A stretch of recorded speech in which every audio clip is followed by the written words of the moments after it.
Welcome to Behind the Sports Medicine Podcast, the podcast that pulls back the curtain on the evolving world of sports science. I'm Andrew Rizza, an athlete trainer with decades of experience in professional, collegiate, and high school sports. And I'm Cameron Roth, an orthopedic surgeon and a consultant for the Chicago White Sox. In each episode, we'll explore the real-world challenges and opportunities facing today's human performance professionals. Our hands-on experience is transforming sports medicine and breaking barriers through innovation and teamwork. Hey everybody, welcome to this week's Behind the Sports Medicine Podcast. This week I have John Lopez.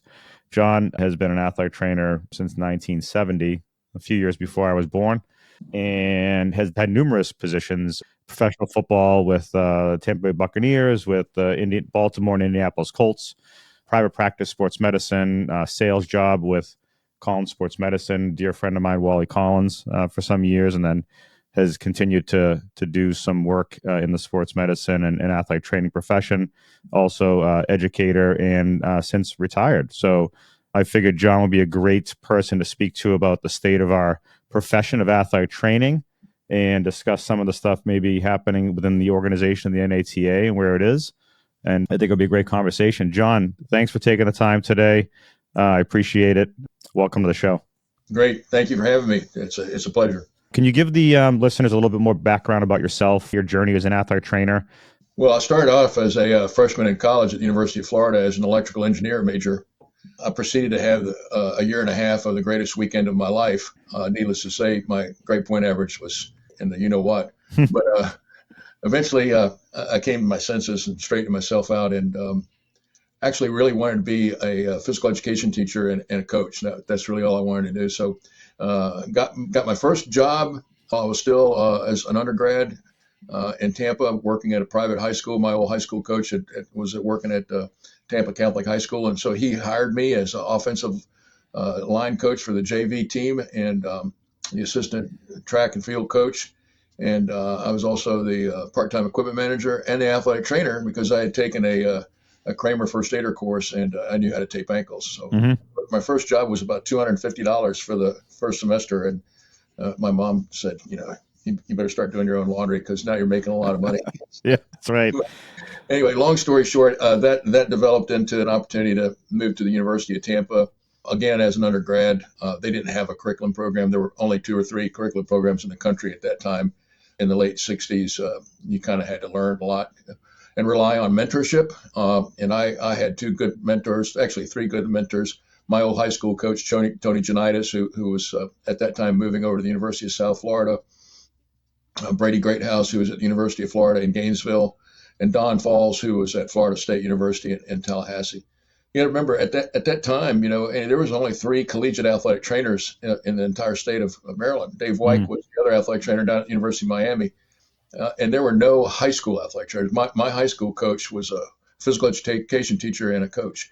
And so, in the late 60s, we didn't have certification. We didn't have formal education programs. There were only a couple, Purdue, Indiana State, Arizona. There were not curriculum programs like you have all over the place. Mm-hmm. My opportunity started off as a coach and kind of transformed into athletic training as I got into it more. It became more and more interesting. I learned more and more. I relied on more and more mentorship from those guys and eventually was able to take the first certification exam, which was in 1971. So it's been a long time.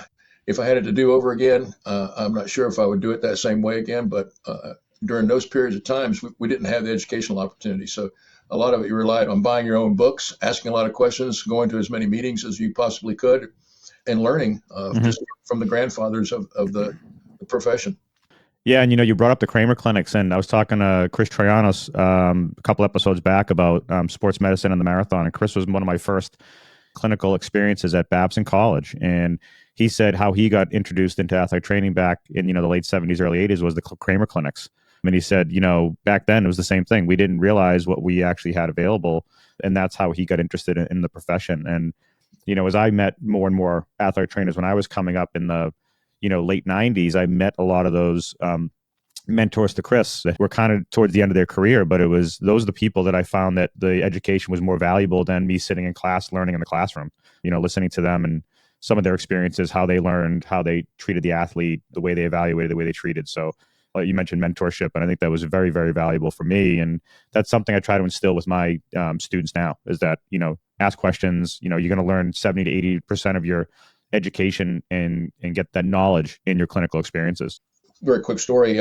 Greg Foligno, who was the head athletic trainer at Mass Maritime Academy for many years, retired not long ago, was a student at the University of Tampa when I was there.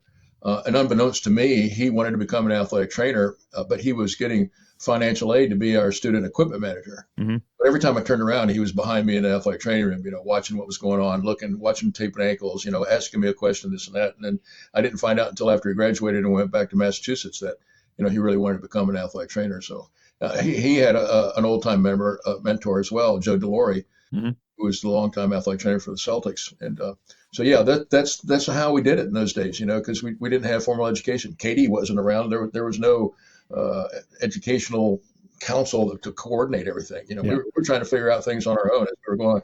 You imagine what the guys who were doing it back in the 40s and 50s and 60s, had to contend, Yeah. Well, so I think it's come a long way. And that's why we're talking today is like, where's the state of our profession, right? There's a lot of discussion about it, cost of education being one thing versus rate of return and salaries. And, I think a lot of us are at fault for the salaries too, as well as our organization. We can get into that a little bit more. And, it is interesting that we don't want to see a profession, all of a sudden, disappear and die. We put so much money into it and so much heart and soul into what we do. So at the NATA, this past December, it said there was 34,000 members in the organization, including 2,000 new members. And then 500 of those are international members. Now, the NATA continues to support the growth and development of the profession, but there's 2,400 retired or certified retired members, and a small number of those are completely retired or just retired members that are grandfathered in. So given the current statistics, do you feel like the organization needs to address the retention and engagement of the profession to control or continue the growth and development of the organization? Or do you feel like it's outside of the hands of them and more along the lines of the educational institutions to do that and to the mentors and the people that are in the profession? Well, we have a strategic alliance that is an alliance between the NATA, Katie, and the BOC. Mm-hmm. Unfortunately, my personal feeling is I don't feel that the strategic alliance is very strategic right now, mm-hmm. because we're educating much better. We're producing graduates at the master's level. We've got over 60,000 certified athletic trainers according to the BOC's numbers. Mm-hmm. Yet we're down in the low 20s in NATA membership. So something's not working right now, and I think that they need to go back and analyze. So is education driving those numbers away from the NATA?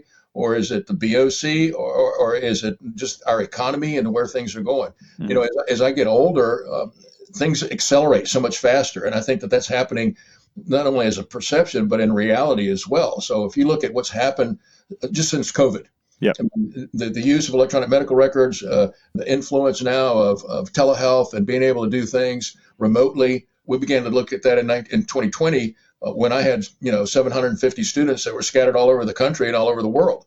I had kids in Canada, Australia, New Zealand, Germany, Ireland. So they were all over the place. And I really wanted to use remote rehab and conditioning programs. But yet the hospital system that I worked for at that time wasn't capable to move in that direction fast enough. So things are moving faster than what we can react to. I don't know that membership right now is being driven primarily by the business model and in the institutional model that we developed for the athletic training over the last 75 years. Something has to change. Mm-hmm. Now, does that mean you don't rely on membership drives and everybody's just going to renew just because they want to be a member of the NATA? Does that mean that you change your annual meeting and go away from that as your primary revenue source? Does that mean that you become more involved in CEUs like they're doing right now, so everybody has access to electronic CEU opportunities? There's just a lot of questions out there. Some people blame the educators for trying to drive the salary schedule up higher so that our new grads can not take a job at $38,000 a year, working 100 hours a week, but they can start at $75,000 or $80,000 or $90,000 a year. Some people blame the old system, the old collegiate system, the high school system, that they're willing to take those jobs that pay low salaries and work horrendous hours. Mm-hmm. Where is the issue? Where is the problem? I think that's where we have to have an honest discussion. Again, I think the structure of how our association is put together. Do we need to have districts? Do you need to have District 1, District 2, District 3, et cetera? Are they playing a role? So do people go to district meetings? Well, I know the EATA is a very successful meeting every year. But our meeting here in the Mid-Atlantic area in District 3, the numbers are going down very, very quickly. So I don't know that there's a unique answer to all this, but definitely I think the NATA has to address its issues of membership and finances because we're losing money. We're losing members too. Yeah, I mean, it's interesting you talk about districts and NATA, EATA, like the district conferences versus the national conference. The hard part for a lot of people that work in secondary schools where there's a larger percentage of athletic trainers that are working these days is that they have vacation times in the summer and on the holidays. And the last thing they probably want to do is to go to a district or a national meeting during their vacation time. So I think it's kind of hard to be able to do that. And I can see your point to being, hey, if the meetings are mainly for educational purposes, is there a way for us to continue doing education digitally? And that's where people get their CEs.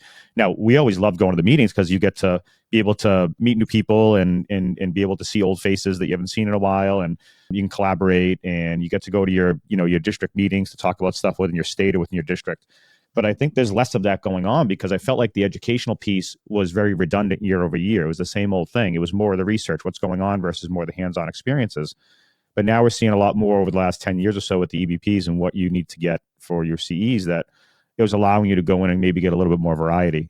So I think there's definitely this paradigm shift, and I don't know the answer to it, but it is quite interesting. I think I'm going this year to the NATA convention. It's probably the first one I've been to since, I want to say it was Las Vegas. The first time around was probably over 10 years ago.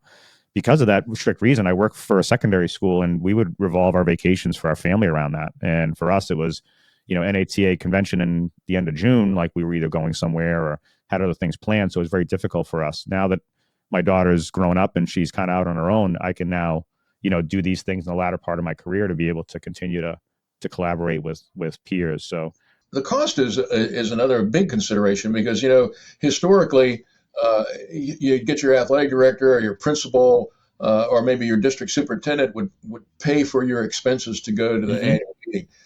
That's not happening anymore, right? And for instance, with the large orthopedic hospital system that I work for, they said we're not paying for your CEUs anymore, but we'll give you MedBridge. Right. So you have MedBridge, and I can sit in my bedroom, sit here in my pajamas and get all the CEUs that I need by doing it online. Yep. Not have to get in a plane, incur a lot of expenses, hotel bills, fight with the airport, miss your flight, and wait for your flight. All those things are changing. The dynamics of our society are changing today. And I think really we need to go back and rethink that our annual meeting may not be the thing that's going to continue to carry the association anymore. Yeah. Yeah. It'll be interesting to see, right? More to come on that. We'll see. Given the current job market trends, athletic training is growing because I think there's more opportunities in the secondary school settings. And I think the collegiate and professional levels are always been there, at least since I've been practicing. But I think the secondary and youth programs, it's growing because there's more education and availability of funds, which sometimes is not a lot, but it's still there. Increased recognition of the importance of sports medicine and injury prevention. And, as schools and organizations prioritize their health and safety, the demand of the skilled athletic trainer is expected to rise and continue to rise. Do you feel that athletic trainers need to be adaptable and consider expanding their expertise into multiple disciplines to remain competitive in the workforce as compared to PT or sports science? Is that something that we need to be more disciplined to be diverse? Or do you feel like we can really focus on us being traditional athletic trainers and getting those jobs that pay more, give us the ability to be employed gainfully, and we have opportunities at our fingertips? Well, yes and no. I'm a traditionalist in many respects. So, I'd like to see us be able to remain at the secondary school level and the collegiate level. However, I think those models are not going to work for many people today. Mm-hmm. So if you go back to the original intent of what the NATA was to educate us, to prepare us to become better professionals, to grow the profession, to let people know who we were and what we did. We're still struggling in doing that 75 years later. Mm-hmm. We're still trying to let people know who we are and what we can do. I think we failed when we did not embrace the fact that in the late 60s and mid 70s, there were a group of athletic trainers that were moving into the non-traditional settings, i.e. the clinical or industrial or corporate settings. So if you look at that historically, General Motors hired the first certified athletic trainer to reduce their injuries in 1965. They realized they paid Blue Cross Blue Shield of Michigan more money in premiums than what their profits were every year. So they said, this is insanity. We can't keep up with this. Yeah. So they started hiring athletic trainers. Then if you look at what was going on at Temple University, when Joe Torg and Ted started the sports medicine concept there in community sports medicine and reaching out to the high schools, all of a sudden everybody was saying, hey, we can have the same services that University of Pennsylvania, that Penn can have, Temple can have, that Penn State can have. So there was a move towards athletic trainers going into those clinical settings. And then you had the development of the whole corporate mentality. So, Ken Kopke and Ron Sendry at Central Michigan University back in the mid 70s, they created that same program also. And then Ken parlayed that into his company, WorkFit, where they began to go out and contract with large companies like General Motors, Boeing Aircraft. Those were the things that were moving the profession in a direction that the NATA at that time did not want to recognize. Mm-hmm. As a matter of fact, there was a concerted effort that if you said you were a non-traditional athletic trainer, i.e., not working in a high school or a collegiate setting, number one, you couldn't call yourself an athletic trainer. Two, you couldn't be a certified athletic trainer mm-hmm. anymore. And three, you couldn't be a member of the NATA. Well, what's happened? So we've got people that are working in clinics like yourself. Mm-hmm. Outreach programs became very successful. The advent of the large major corporations, like HealthSouth, NovaCare, ATI, they began to hire more and more athletic trainers. The athletic training profession began to move in a lot of different directions. Educators were not prepared for it because mm-hmm. they weren't doing as good a job to prepare them to get into a clinical setting or the industrial setting. We didn't know a whole lot about ergonomics. We didn't know anything about documentation. If you were working in a clinical setting, our documentation skills were outrageously horrible, mm-hmm. still not very good today. But there's a lot of transition that has to occur. In order for that to happen, the NATA, our educators, and the BOC have to embrace all that. Now, mm-hmm. we did have an effort at that about 2000.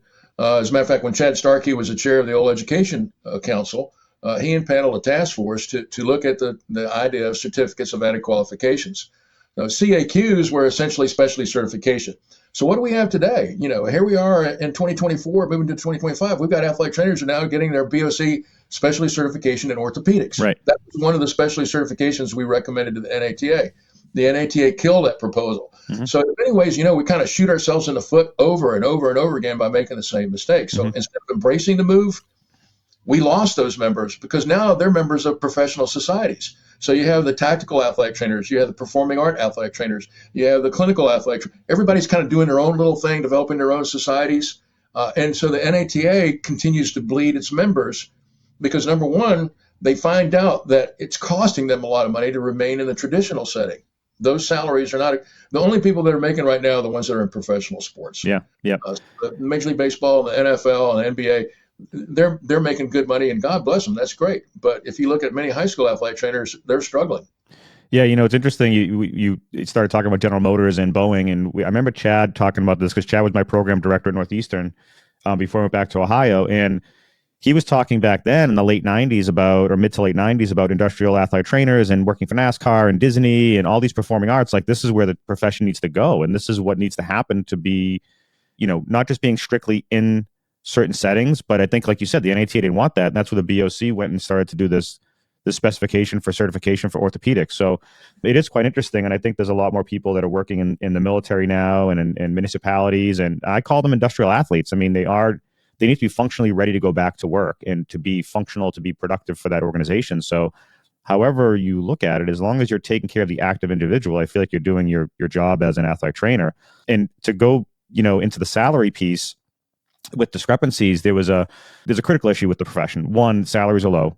Rate of return on investment is one of those things that we talk about quite frequently. I look at it as being, if you're spending $60,000, $70,000 a year for education, you got to look at the entire career that you're going to work as being your career. So you will make that return back. It may not be as quick if you were a lawyer or a physician, but you will make it back, I think, over time. There's been very significant disparities in the 25th percentile and the 75th percentile of earning.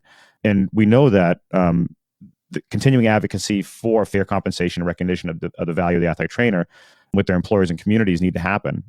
Some high schools have a pretty good setup for their athletic trainers. If they're faculty or known to be faculty, they let them become faculty.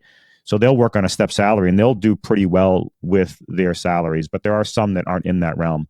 In collegiate athletic trainers, I was talking recently to a former athletic trainer. She's since retired. She went into the state police academy, became a state trooper, and then became their athletic trainer for the academy. And she said, when she worked at Harvard University back in the early to mid 90s, and that's where I met her. And she had said, her salary then was $65,000 a year.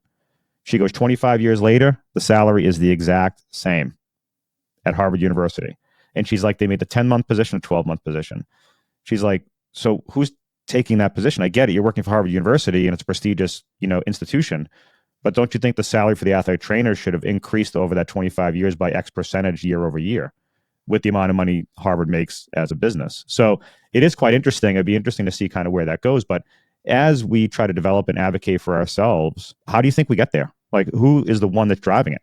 Well, we are. We're the ones that are driving it, and we keep making the same mistakes all over again. We're not driving our salary because we can't point out what our value. We do a very poor job as a profession in documentation. Mm-hmm. When I ran a clinical operation in Maryland for almost 20 years, I was horrified to see the amount of documentation that was going on, both amongst my physical therapists and our athletic trainers. And I'm not saying that, you got to sit down there and write an epistle for every patient that you see. But you need to have certain documentation if you're going to get paid for it, especially in third-party reimbursement. Mm-hmm. The issue that we have done is that we haven't proclaimed what our worth is. Mm-hmm. We don't really know how to tell people how much we're worth. So we're willing to take the same jobs over and over again. And I'm just as guilty as anybody else.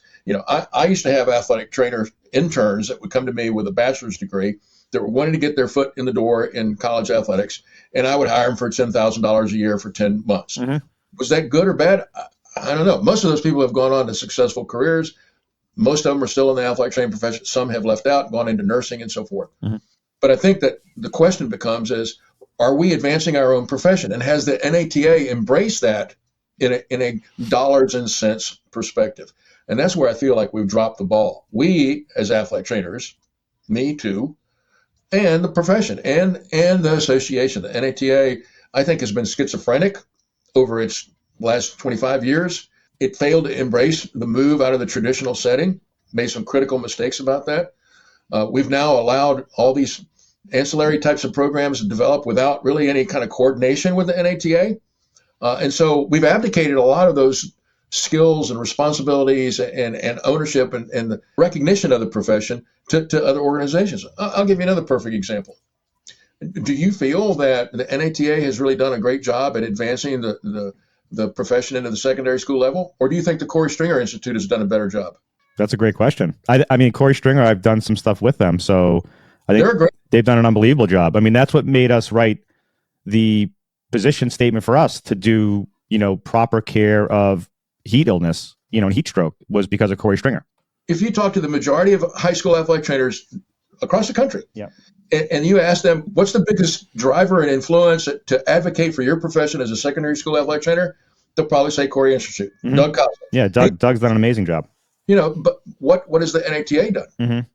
Yeah. So you might find some little obscure column in the NATA news on a monthly basis that you might be able to read 3-4 months later, but the advancement of the profession, I think, has really been stalled because of our own problems.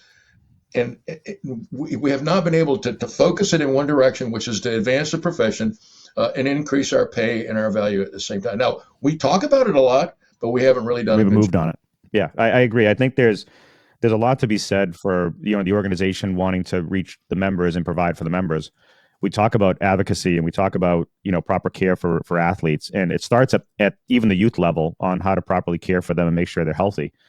But if you want to put someone that's educated in a position that can provide great care and provide great service to those athletes, you have to advocate for that. And you talked about documentation, and I'll go back to that because when I was finishing my senior year at Northeastern, my last internship was at Harvard. Dick Emerson was my clinical supervisor.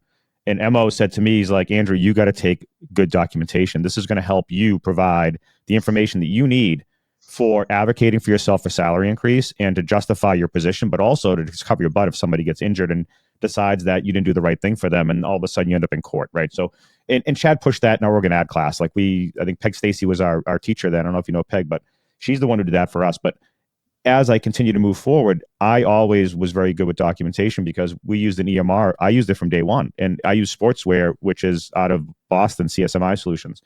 And I still use them today, and they keep evolving. And I always tell my students, be as good as you can with the documentation, and that's going to give you the ability to be able to advocate for yourself. And I can pull up and bring to my administration how many evaluations I did this year, how many treatments I did this year, what the rate of return was, what the plan of care is off for every athlete. And at least that gives them an understanding of like, hey, what's being provided. And you said it. I mean, when we started, our documentation was horrible. It was all handwritten when we were in school. People couldn't read it. We were really doing the right thing, and it has evolved. But I do feel that the organization needs to do a little bit more for the secondary school, because that's where it is. We have over 600 high schools in Massachusetts that could use athletic trainers. And I don't know the percentage that are in schools, but it's definitely not 600 athletic trainers. I can tell you that. And that's because of funding.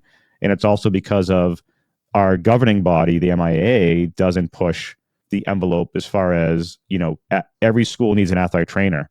And there's enough athletic trainers out there to employ them, but also the salaries need to be there. So a lot of work to do. Well, a lot of people, especially here from a lot of secondary schools, and from some other people in our profession, that we need to be in a union, and then the union is going to advance the profession and get better salaries. I'm not sure if that's the correct pathway to take, but I do feel like we don't do a very good job advocating for ourselves personally, and a lot of times, if you're meeting with your principal or your athletic director at the collegiate setting, we don't. All we talk about is we're working too many hours, but yet we don't stand there and say, look how many athletes I treated. This is the documentation that I have.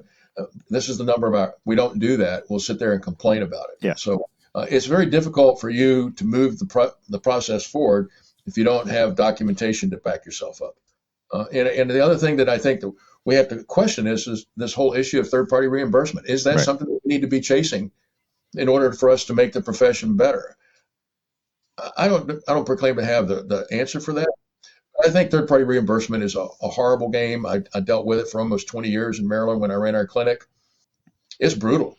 I mean, and if you look at what's going on with healthcare today and what the insurance companies will deny, and how do you get patients to pay for things on their own, get self-pay involved in it, and collection of deductibles and co-pays and stuff like that.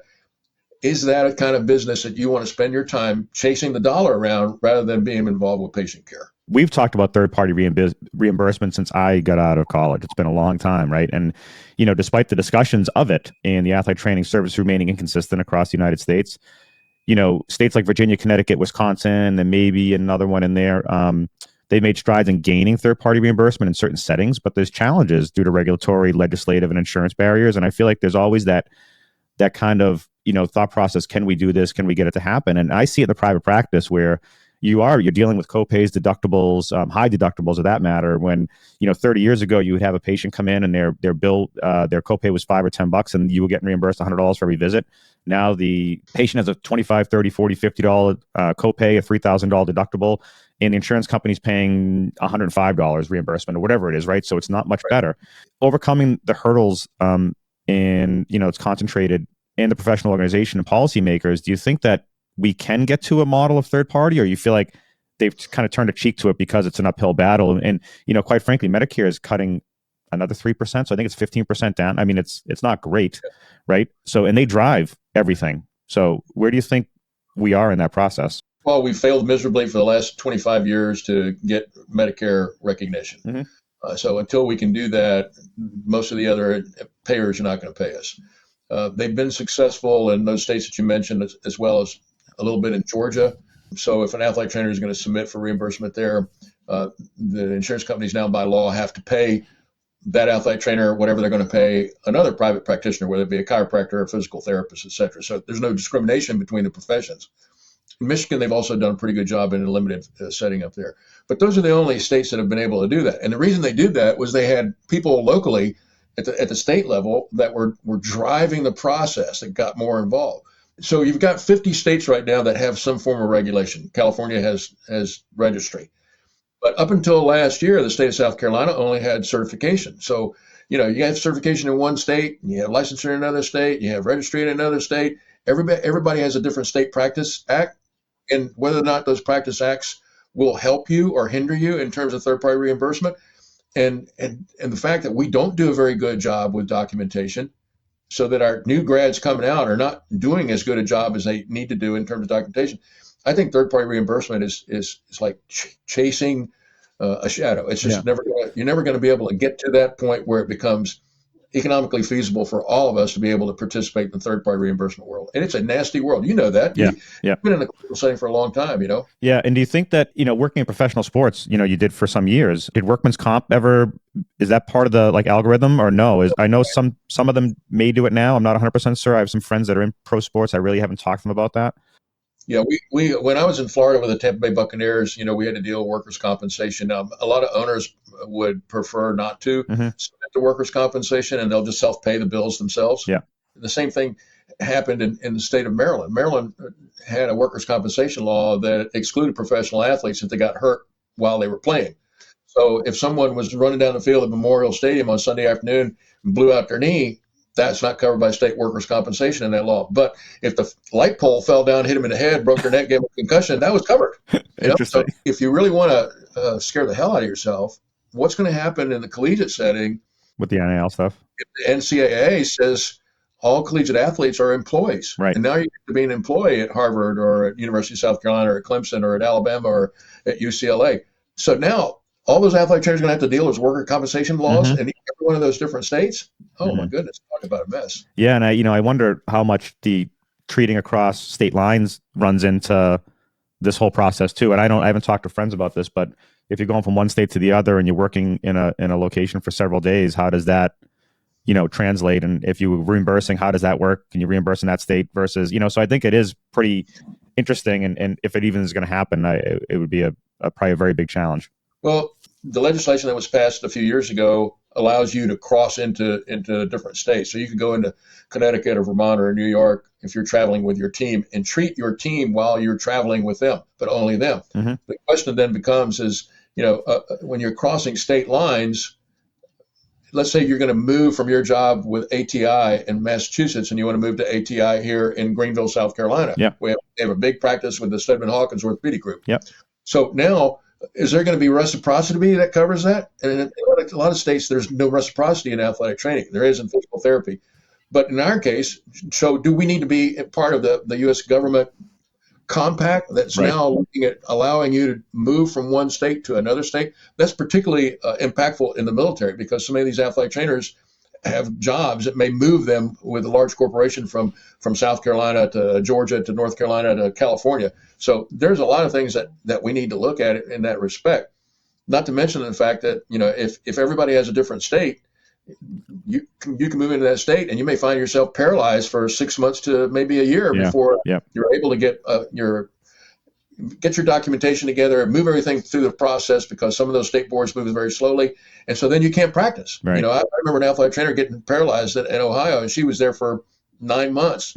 She finally got her license and able to practice. She didn't get paid. Yeah. She was sitting there not getting paid. Yeah. She had a job, but she couldn't get paid. I know some of the stuff we run into with our state board is when things get hung up, it's either a transcript that doesn't get delivered or the background check is slow. And that just frustrates people. And I feel like in this day and age, it should be instantaneous. It's almost like you should have a bare bones license that transfers like a driver's license until everything checks out, right? So that's where the compact comes in. So I'm hoping that that's something that is moving into the future. But moving on to the competitive job market, I think the athletic trainers or athletic trainers in general are encouraged to diversify their skills and their knowledge. That's why a lot are getting multiple degrees or trying to move into other sectors of healthcare to try to market themselves a little more. Being multifaceted and possessing, or being experts in multiple disciplines can enhance their employment as an AT. Like with me, I was an athletic trainer by trade and still am, and I still declare myself as an athletic trainer, but I went back and ended up getting my PTA degree 12, maybe 15 years ago. My former employer said, hey, I think this is great for you. I want you to run a clinic. This is what I want you to do. You've been working with me for, 15 years at the time. And that's why I ended up doing it, even though I had a really good job in the high school setting. Do you think that, the hyper-focus or advanced certifications are not working well for the athletic trainer? Do you think they are? Do you think that's where we need to go to be more marketable? What are your thoughts on that?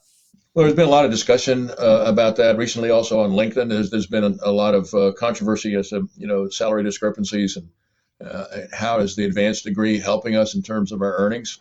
And I'm not sure that in some respects that we have not been a victim of a brain drain because we've seen so many people leave the profession, go back to PA school, go to nurse practitioner school, go back to physical therapy school, get that other degree, and so they still have their ATC credential, but in actuality, they're not practicing as an athletic trainer Mm-hmm. anymore. They've done that because of the salaries and the cost of living and how they have to struggle in terms of the hours and quality of life. So I don't know that, getting advanced certifications in many respects does an awful lot for you financially. It may do things more effectively for you clinically. So like, for instance, going to taking a course in dry needling, an advanced course in modalities. Those are things that, from a professional standpoint, they're good to have. They make you a better clinician, but it's not going to put any money in your pocket. Yeah. And I think we as a profession right now, I see it happening more in the collegiate setting and in some clinical settings, probably spend an inordinate amount of time on doing those advanced specializations rather than documentation and moving into what our strength should be, which is rehabilitation, reconditioning, and return to play. Mm-hmm. So what's happened, it's opened a little window for the, quote, sports scientists, the people that are in the reconditioning business. And you've seen the salaries for strength coaches and sports scientists types people accelerate way up. I mean, when you got a strength coach at the collegiate setting is making close to $1 million a year, and the entry-level athletic trainer is coming in at $32,000 a year, and they're working 100 hours a week. Mm-hmm. That strength coach has got assistants that are starting at $75,000 and $80,000. They all have the same degree. Yeah. They may not be any further than a master's level. Mm-hmm. So, what's happened? Where did we make the mistake right there? The other problem is we don't toot our own horns. We don't do that. And one of the reasons why we don't do a very good job of that is because we don't document very well. So we can't go back to our athletic director and say, look at my documentation. Yeah. And I'm not talking about writing a soap note for a particular athlete. I'm talking about how many people came in, how much time per person, how many modalities did it, how many rehabs did they get? And those information pieces often get missed and they don't get advanced out to the people that make the decisions. Yeah, I have to agree. I feel like the money that strength conditioning coaches make is absurd compared to the education that we have to go through and the amount of knowledge that we have and what we provide to keep them healthy. It is very interesting, but I think the bigger, stronger, faster athlete makes the organization money, and they don't see the healthcare piece as a big, for lack of a better word, a positive influence, I guess, on the athlete. And again, it falls back on us. We've been talking about it for years. I feel like we need to do more. We need to do better.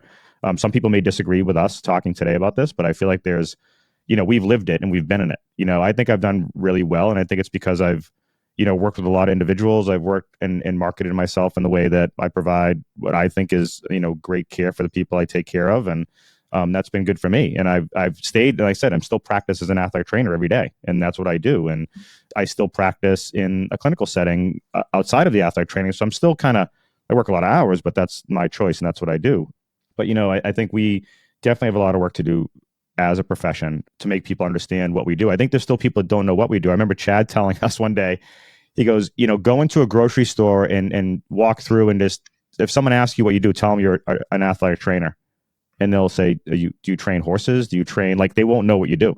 And that is still the fact today. People do not know what we do. And I think unless they've been an athlete and had a experience with a relationship with an athletic trainer, nobody knows what we do. And that's where that discussion had come around since when I've started. We've been sports therapists, sports medicine, athletic therapists. Where does that, come into the conversation? But I still think athletic training is you need to educate what it is. It's not about the name. It's about the education of what you do. So, going in, kind of moving along into statistical concerns and things that we're seeing and at the levels that we're seeing where athletic trainers are actually working. In the previous, this 2024 December newsletter from the NATA, now I think it's still a little clouded because you had alluded to earlier, there's, maybe 30 some odd or a little under 30,000 members in the NATA. How many athletic trainers are not in the NATA? So say there's 50 or 60,000 athletic trainers in the country. These statistics are a little skewed. So, in the amateur sports and youth sports, there's 0.4% athletic trainers in that profession or working in that level. Secondary school, about 22 or 23%, college, 25%, professional level is about 3.5%. And I think that's kind of low, but I'm not certain. I guess if you look at the diversity or the size of professional sports versus secondary and collegiate, it would make sense. While the statistics do demonstrate a large saturation in college and secondary schools, given the membership of the NATA, do you feel like there's an increase or a need in the youth and amateur levels? And if so, how do we get there? And is it something we need to address in the national level, the state level, or both levels? Where do you think we're at there? Well, I think, first of all, it's absolutely horrible I've got a grandson who's getting ready to turn 6, and my daughter's talking to me about putting him in T-ball, and I'm like, absolutely don't do that. There's nobody there who knows what's going on. All you're going to do is get a bunch of dads who are going to start screaming and hollering at him. You're going to get upset. My son-in-law's going to get upset. My grandson's going to probably get upset and maybe quit the sport. So let's don't do that. So the reality of the situation is that that's a field that I don't think anybody can get. You talk about the NCAA and collegiate athletics being chaotic, and you know what? This area here is completely controlled by the entrepreneur coaches, wannabe coach dads that want to have these advanced academies, these travel teams, these clubs, the kids that are playing essentially 9, 10, 11, 12 months a year. They go to the big tournaments. They go into all these big jamborees where, I mean, there's thousands of kids there. Parents are all over the place. It's costing them thousands and thousands of dollars. You know, I worked for 30 some odd years in the state of Maryland, which is lacrosse crazy. Yeah. So on the weekend, you get a lacrosse tournament going on. You just can't imagine how many people will show up at those things and the cost for them to enter that. Well, where's all that money going? Well, if I was doing PRN work covering a big lacrosse tournament, the guy who was running it would say to me, I only want one athletic trainer. Oh, by the way, you have 8 fields going on, 8 games all at one time. Yeah. And by the way, you need to tape everybody if they come in here. Oh, bring your own supplies. And oh, by the way, I'm only going to pay you $150 for the day. Yeah. And somebody will take it. Yeah, well, I would say, no, I'm not doing that. Yeah. I'm not bringing my own tape. I'm not going to work there all day by myself. I can't watch 8 fields by myself. And I'm not going to. And so we've got to learn that whole field there where we absolutely need the most help, that's not going to be penetrable. Unless you can come up with a business model or an organization can crack that code and be able to go in there. Now, can we do a better job at the high school level and the collegiate level? Absolutely. Again, we need to make sure that we're in the landscape where we can continue to flourish, advance the profession. I think there's a big need in the youth sports level, but according to what's going on right now in our economy, that's not going to happen right now. Parents pay, $1,000 to $2,000 for them to enter their son or daughter into a program, but they're not going to pay, $50 an hour for an athletic trainer to come in to do PRN work. Yeah. It's interesting because I had this conversation with my athletic director, last year, and they've been pretty good with PRN stuff. When I have a conflict or I need someone to come in if I'm at a conference, I said, listen, you're paying referees $125 to come and ref a game for what? Like they're coming to walk around with a whistle in their mouth, and 2 of them at that. So you're paying $250, and you're paying an athletic trainer $40 an hour. I said, we're going to start paying $55 to $60 an hour. You're not going to get someone in here to cover, and the parents are going to be pissed because I have the right to be able to go to a conference, and if I have a conflict, you're supposed to have somebody here to be able to help cover that event. And it isn't fair to the athlete, really. I mean, it's and we've been able to do that across our district, where that's kind of been the going rate because people won't take the jobs anymore. They're like, nope, not available. And I understand that 100%. Well, that's the good thing that we've been able to change the paradigm over the last few years is to say no to the bad jobs. I've been trying to tell young athletic trainers that for years. I'm guilty of it. I did it myself, but I got into a lot of arguments with coaches and meet directors and tournament directors saying, we're not doing that. We're not going to cover that. You're not paying. If I go to a large wrestling tournament and I'm the only athletic trainer there, you got probably 10, 12 wrestling referees that are there and they're switching off every match. I don't ever get a switch off. I mean, I may not even have time to go to the bathroom. Right. Or get a hot dog or something, So, there's just a lot of things. And we've got to keep telling our young students about those things. And at the same time, we need to go back and tell those people that run those tournaments, you can't keep doing it that way. Right. My hope is that it's moving there with some of the organizations that are running some of the PRN stuff for us. Mass General Brigham is one of them. They employ a lot of athletic trainers. So I think they're starting to get that understanding and the pay that those athletic trainers deserve. So I'm hoping, like for me, I know that that's what they're getting in my level. So I'm hoping that it just keeps translating. And the youth sports are a big one. Like I feel like that needs to be, they're like, well, we only have 5 fields going. How many injuries? And I think if you threw a statistic at them, the amount of injuries that can happen per 1,000, it would probably raise an eyebrow. But none of us, I think, not that we're not smart enough, is we don't have it at our fingertips saying, hey, this is what the risk versus reward is. Like, hey, it's an insurance policy to make sure people are healthy and they get what they need. So. Well, it's hard to track because, that kid will go from field 1 to field 5 to field 8, and then they're gone. And then they're going to play in another tournament on the same weekend or in the same day. I remember talking to a high school athletic director back in Baltimore County, and he said, come in here. I want you to take a look at this little girl. She's a soccer player. She got hurt Friday night. She was a sophomore. She was starting on the varsity. She got hurt in a game Friday night. He took her out. She had a badly sprained ankle. I saw her on Monday. The thing was like the size of an elephant's foot. Yeah. And I'm like, my God, how did you do this? And so she says, well, I got hurt Friday night. And then on Saturday, we had a tournament. And then, I said, well, did you play on Saturday? Oh, yeah. Well, how'd you play? Well, my father and my coach take me up. I said, and how did you play in that game? She said, well, I played 8 games on Saturday. That's I'm like, ridiculous. my God, well, she I know. couldn't even walk when I saw her.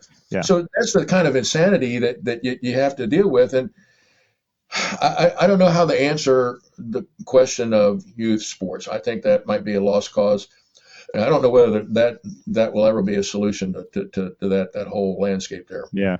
So the future of athletic training is, I feel like it's hanging in a balance somewhat. Like we talk about this quite frequently. If we want to see the profession continue to grow and need to continue to adapt and innovate, we as a profession need to do that. As healthcare landscape changes, athletic trainers, I believe, still need to advocate for themselves in the role of sports medicine and injury prevention. And that goes back to our documentation discussion, and not taking those low-paying jobs. Do you feel that there is a single most important thing, or a thing that's more important as a group to continue to see the growth and development of the profession and its members? Well, I'm not so sure that we've taken advantage of our allies. And by that, I mean, the medical field. So our docs, team docs, people that are athletically inclined, whether it be pediatrician, an orthopedic surgeon, radiologist, those people need to come with us to the meetings, to talk to parents, to talk to school boards, to talk to collegiate administrators, high school administrators, to talk about the value and also about the healthcare. Because what we don't do is we don't proclaim what our value is in terms of cost savings.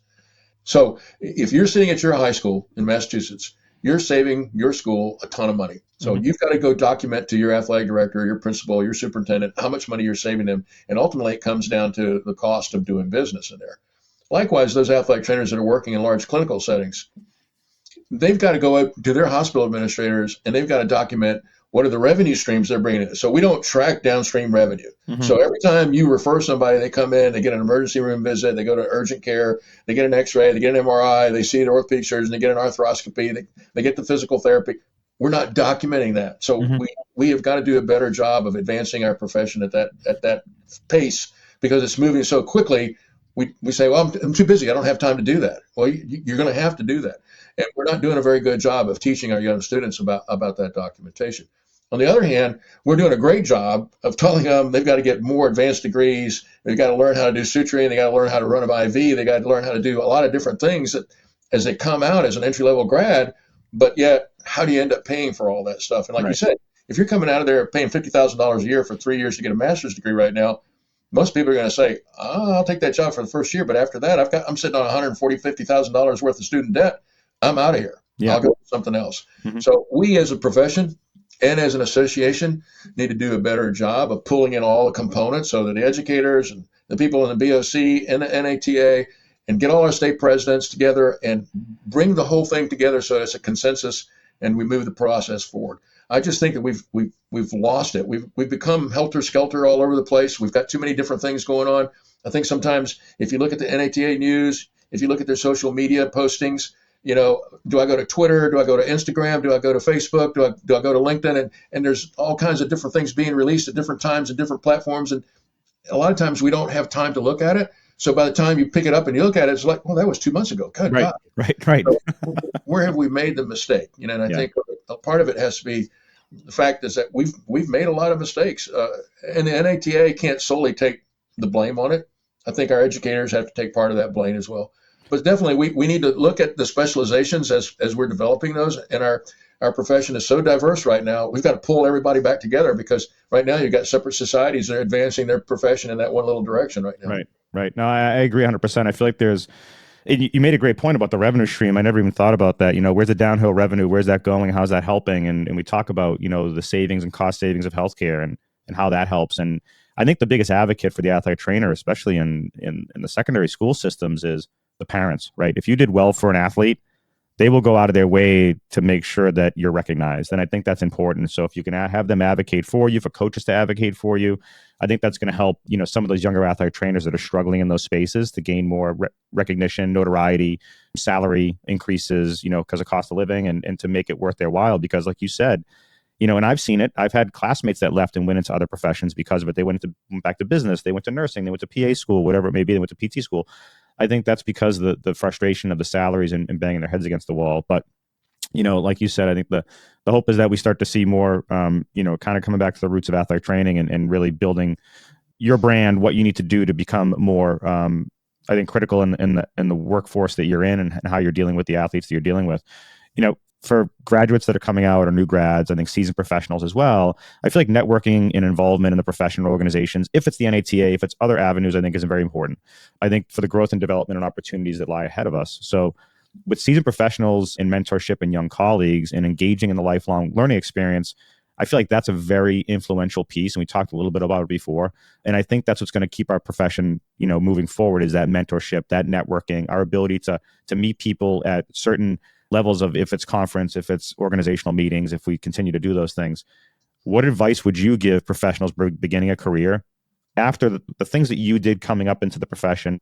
Well, first of all, you have to find your passion. So if you're really passionate about it, that's going to set you on a successful career path.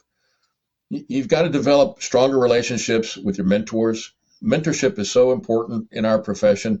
At one time you can say athletic trainers could communicate news faster than the internet, the telegraph, the television, Yep. the cell phone. You could pick up the phone, call Chad Starkey and about 15 other people, and that news would spread across the country just that fast before you have time to pick up your phone and look at it.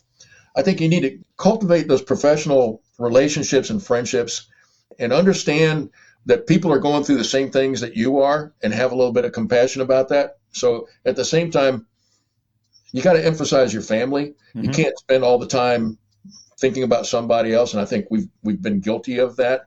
And we neglected families. I know I did. I neglected my wife and my daughter a lot. Thank God my wife was supportive of me and was able to do that. If I were married to somebody else, I'd probably been divorced 4 times by now. I think we've missed some grand opportunities to take advantage of some of our historical marketing partners. So stop and think about this. So we had Gatorade and we had Johnson & Johnson as 2 huge corporate sponsors for the profession and for the NATA. Mm-hmm. Suppose every time your wife went to the drugstore to buy a box of Band-Aids or a bottle of Tylenol or Gatorade for your daughter, and there was a little logo on this bottom with the NATA logo, and it says, does your child or grandchild have a certified licensed athletic trainer? We missed that. Mm-hmm. We missed that for 25, 30, 40 years. We didn't take advantage of that marketing opportunity. So we've made some big mistakes along the line. What we need to do is go back and reflect on where are those mistakes, whether it was marketing, whether it was specialty certification, whether it was educational reform. Has that hurt us? Has that helped us? And we need to go back and reanalyze that thing. Now, some people say, well, that's what our NATA board is doing on a regular basis. But at the same time, it's not working very well. Mm-hmm. So now you got to scratch your head and say, okay, what are we doing right? What are we doing wrong? Most importantly, what I would say to a very young athletic trainer, stay off your damn phone. Yeah. There's nothing more revolting to see you covering a game or at a practice and you're over there, you're looking at your phone at Instagram, texting somebody, or you're talking on the phone because somebody's watching you, whether it's a coach, an administrator, a parent, and God forbid you're on the phone talking while some kid has a catastrophic injury or exertional heat illness and you're too busy on your phone and you don't see what's going on. Right, you miss it. Stay off your phone. Find your passion, cultivate your mentors, emphasize your family. Yep. I think that was well said and well taken. I find that how we all ended up where we are today, I think, is through a lot of those things you had mentioned. And I think mentorship being one of the biggest ones. And I feel like for us, when I started, my first team physician was with me for a few years. I started out in a college setting, and the team physician that I had was at Children's Hospital Boston. He still works there today. I still have a great relationship with him. I refer him patients all the time. They get them in very quickly for us. My second team physician that I had still works with me, still covers football with me. He was the head team physician for the Patriots, for the Red Sox, for the Bruins, and still covered football with me, which was out of control. I'm like, what are you doing coming to high school football? And because he lived in the town, he loved it. He loved just bringing his kids. They could stand on the sideline with him. And I ended up getting to meet and work with all of his fellows that came through his practice. And all those fellows became orthopedic surgeons in the region or throughout the country. And I still reach out to all of those and have relationships with them. So that's how we build those relationships and get better, is by seeing and working with the physicians that we're with, asking questions, not being afraid to ask questions. And again, not being on your phone, because we talk about this where you're like I'd say you're like a Disney character on stage. Like if I can hear you and see you, everybody else can. And God forbid, if an athlete is playing in front of you and they go down with an injury and you don't catch how the mechanism was, that could change the way that your assessment is, right? So you're probably going to get to the right assessment, but you could at least catch something when it's happening. And we're not all like great at seeing things happen because there's a lot of stuff going on at one time. But again, be focused and be doing what you should be doing, which is working.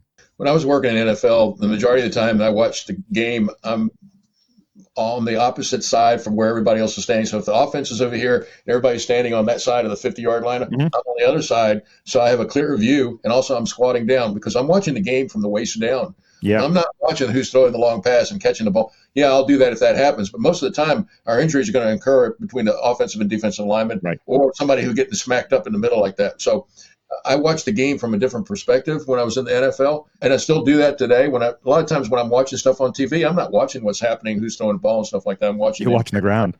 Yeah. So I think a lot of those things we don't teach very much anymore. Right. And I think, again, it goes back to the mentorship. You know, what drives the profession? It's learning from somebody who's been there, who's done that, who's made those mistakes and says, be careful because this is going to end up happening to you. And I can't begin to tell you how many times people have called me back over the years and said, you know what? Remember when you told me so-and-so is going to happen? Guess what? It happened. It happens. Yeah. So. And that text and that email can wait, by the way. Oh, absolutely. Well, I'm trying to tell them that it's not instant. You don't need to. Reading them and answering them when you have to do it, but it's long hours. So yeah. One last question for you. What's a fun fact about you, or maybe something you love to do in your free time, or your retired time, I should say? I told my daughter about this the other day, and she almost died laughing. So I took 40 lessons. So I'm a mixed descent of Cuban, Italian, Cherokee, Indian. I had a little Italian grandmother from Sicily in Tampa and Ybor City. And so she and my mother decided that I needed to learn how to play the accordion. So I had this guy, Italian guy, taught me accordion lessons for 10 years. We had a marching accordion band. Yeah, that's great. Somebody sent me a picture of that the other day and I almost died laughing. So, yeah, that made my Italian none. I'm very happy. That's fantastic. And my mother is a Sicilian, and my dad said, you know, you can't trust the Sicilian woman. He goes, I think she sleeps with a knife under a pillow. But that's great. I love the accordion thing. I was talking to one of our physicians, and I asked him the same question. He's one of our physicians at Children's, and he said, I go, what do you do? Like, what's your like your downtime with the kids? And he's like, we play marbles. I go, you play marbles? He's like, it's unbelievable. we go to marble tournaments. I'm like, there's marble tournaments.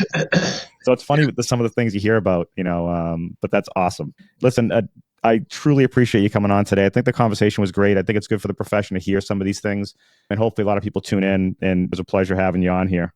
Well, I thank you for having me here, and it's good to hear the things that you're doing. I would encourage you to reach out to different states and tap into your network of older athletic trainers and say, who do I need to talk to in Maryland? Who do I need to talk to in Nebraska? Who do I need? There are some great people all over the country. Sometimes I just pick up the phone out of the clear blue sky and call somebody and say, hey, Rizza, how you doing? What's going on up in Massachusetts? You know, so. Right. And that's where I lean on like someone like you now that I have been introduced to by Chad, or I lean on Chad and say, hey, who are some of the older professionals that I can talk to? And then or to Chris, who's up here in Massachusetts. So if you do have anybody that you know would like to come on and discuss kind of their journey or some things that they want to go over, I'd love to have that opportunity. Yeah, it's great to have that friendship. Chad and I share a lot of Roadrunner cartoons. I'm sure. The internet. Some of the stuff that him and I had talked about in our conversation when I was a student, I was like, we were dying laughing just because, you know, they don't escape you. The way he taught us was like this total, you know, stratosphere teaching, you know, moment, but we all remembered it, you know, and that's what we loved about him, is he always taught us a way that we would not forget it. So, well, you don't have to be crazy to work in this profession, but it helps if you. Yeah, it definitely does. Yeah. Well, thanks again, John. Great. It's good talking to you, and let me know if I can do anything to help you out. I appreciate it.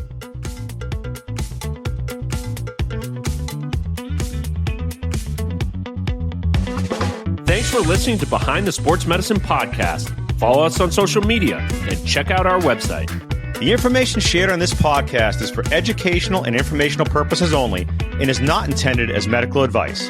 Please consult a licensed healthcare provider for guidance related to your specific situation. We'll see you next week.